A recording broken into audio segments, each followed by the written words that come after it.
जरा सोचिए, एक ऐसी दुनिया के बारे में जहां मोहब्बत की कीमत डर से चुकाई जाती हो और पहचान की लकीरें ही मिट जाएं।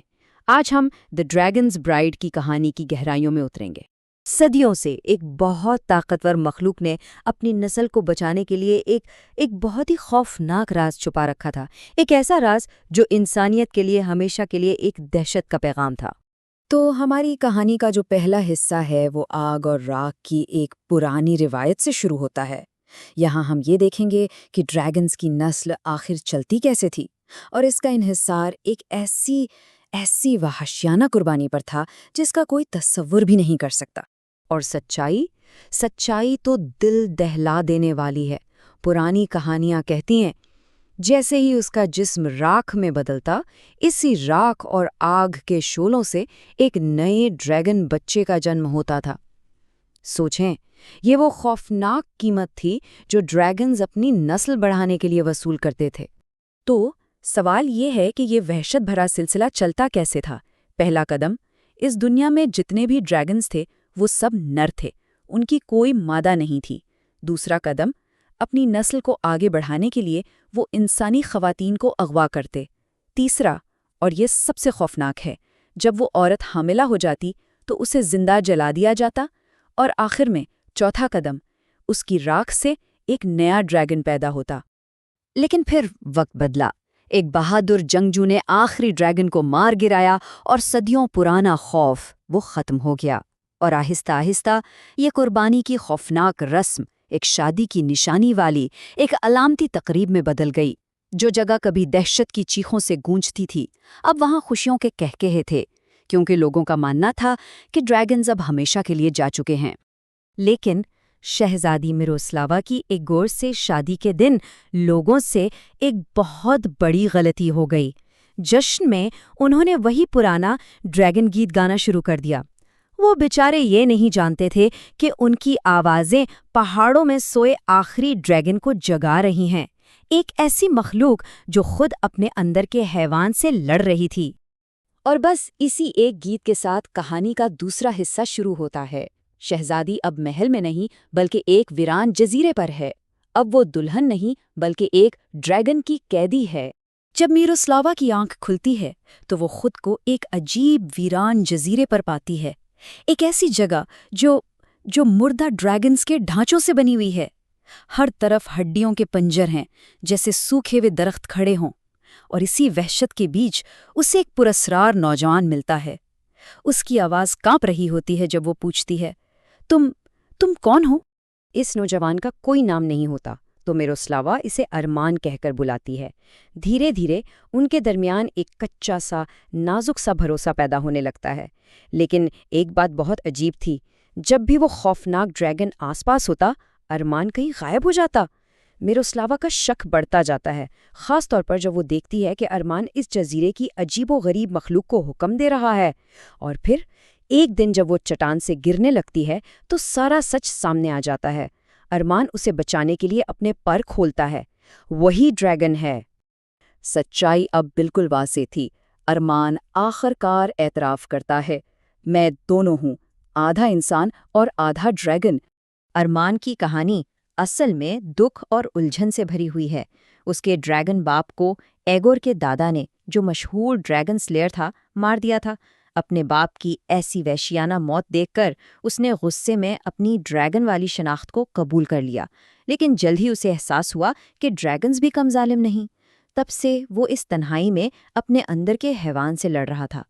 लेकिन मिरोस्लावा की शादी में गाया गया वो गीत, उसने उसके अंदर सोए हुए ड्रैगन को जगा दिया और उसे वो करने पर मजबूर कर दिया जिससे वो हमेशा डरता आया था। तो अब कहानी एक नए मोड़ पर आ खड़ी हुई है, एक धोखे भरी रिहाई। सवाल ये है कि क्या आज़ादी हमेशा वही होती है जो नज़र आती है, या फिर कभी-कभी सबसे बड़ा कैद खाना वो होता है जिसे हम घर कहते हैं? जब अरमान को ये एहसास होता है कि मिरोस्लावा अब भी उससे डरती है और घर जाना चाहती है, तो उसका दिल टूट जाता है। उसकी आवाज़ में एक शिकस्त होती है जब वो कहता है, अगर तुम्हें जाना है तो चली जाओ, मैं तुम्हें नहीं रोकूंगा। और वो उसे जाने देता है, क्योंकि सच्ची मोहब्बत कैद नहीं करती, वो आज़ाद करती है। और बस यहीं पर असल चेहरे बेनकाब होते हैं। एक तरफ अरमान है जिसे दुनिया एक हैवान समझती है, लेकिन वो मोहब्बत की खातिर अपनी फितरत से लड़ रहा है, कुर्बानी दे रहा है। और दूसरी तरफ इगोर है, दुनिया की नज़रों में हीरो, जो असल में एक बुज़दिल है और जिसे सिर्फ ताकत और इज्जत चाहिए। अरमान ने मोहब्बत में मिरोस्लावा को आज़ाद किया, इगोर उसे एक जीते हुए इनाम की तरह वापस हासिल करना चाहता है। अब हम कहानी की आखिरी सबसे अहम मोड़ पर हैं। यहाँ सब कुछ एक गीत पर टिका हुआ है, लेकिन इस बार ये कुर्बानी का गीत नहीं होगा, ये होगा सच्ची मोहब्बत का गीत, एक ऐसा गीत जो तकदीर को हमेशा के लिए बदल देगा। तो मिरोस्लावा अपनी दुनिया में वापस आ चुकी है। इगोर से उसकी शादी की तैयारियां जोरों शोर से जारी हैं। हर तरफ जश्न का समा है, लोग हंस रहे हैं, लेकिन मिरोस्लावा की आंखों में आंसू हैं। उसका दिल उस जजीरे के लिए तड़प रहा है जिसे वो पीछे छोड़ आई थी। शादी की रस्म के बिल्कुल बीच में, एन उस वक्त जब इगोर उसे अंगूठी पहनाने लगता है, मिरोस्लावा को एहसास होता है कि वो ये धोखा नहीं दे सकती। उसका दिल अपना फैसला पहले ही कर चुका है। और फिर सबके सामने वो एक ऐसा काम करती है जिसकी किसी को उम्मीद नहीं थी। वो वही पुराना गीत गाना शुरू कर देती है, लेकिन इस बार ये कुर्बानी के लिए नहीं बल्कि रिहाई के लिए है। ये ड्रैगन को बुलाने की पुकार है, अपनी सच्ची मोहब्बत को बुलाने की। जब इसके गीत का कोई जवाब नहीं आता तो वो अपनी पूरी ताकत से चीखती है, मैं इस ड्रैगन से मोहब्बत करती हूँ। इसके ये अल्फाज हवा में गूंजते हैं, पूरी महफिल में एकदम सन्नाटा छा जाता है और फिर आसमान पर काले बादल गरजने लगते हैं। अरमान वापस आ रहा है।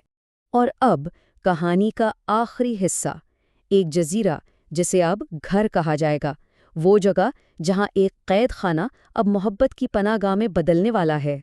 अरमान एक जबरनाक ड्रैगन के रूप में वापस आता है। उसकी आंखों में सदियों पुरानी वहशत की आग है। वो मिरोस्लावा को जला देने के लिए बिल्कुल तैयार है, लेकिन इस बार मिरोस्लावा भागती नहीं।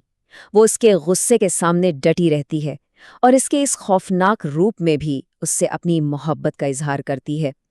इसकी इस बेखौफ मोहब्बत की ताकत इस लानत को तोड़ देती है और अरमान के अंदर के हैवान को हमेशा के लिए पुरसुकून कर देती है। और इस तरह वो जजीरा, जो कभी एक कैद खाना था, पहले एक महफूज जगह बना और फिर उनका घर बन गया। वक्त गुजरता है और वो वहाँ एक खुशहाल खानदान बनाते हैं। इस बात का सबूत कि सच्ची मोहब्बत हर किस्म के खौफ पर गालिब आ सकती है।